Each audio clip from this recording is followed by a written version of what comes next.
Thank you, Mr. President. After yet another conference on climate change, if we're honest, the best we can possibly said that it was better than Copenhagen because at least some results were produced. It was better because compromises were reached, and of course that's something that couldn't be fitted in under the aegis of the UN.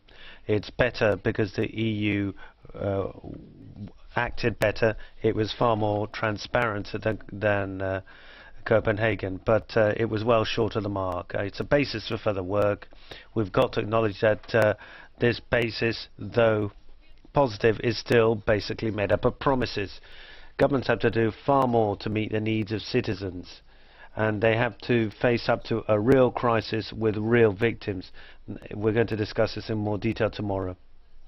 We will soon be celebrating the Human Rights Declaration. Let's not forget that people come first and market can't solve everything.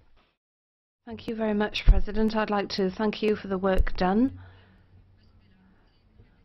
Of course, we know that we have achieved a great deal, and we have to look at the challenges facing us. There are enormous ones. Cancun was an important commitment, an important agreement was arrived at, and now it's a matter of asking what we can do with a view to Durban. We have a great deal of work ahead of us. That's already been said. I'd like to emphasize that we're talking about the rights of the indigenous peoples and those people most affected, because that is the commitment which must be taken very seriously. We cannot allow the poorest countries to pay the most, because the environmental crisis, the climate crisis, is something which affects the survival of all of us, and it concerns all of us. So we've got to be more ambitious than we were in the past for emission reduction targets. We need to make progress. The commitment must be met up to. We've got to do something about the reduction of global warming to 2 degrees. It's not enough just to explain this.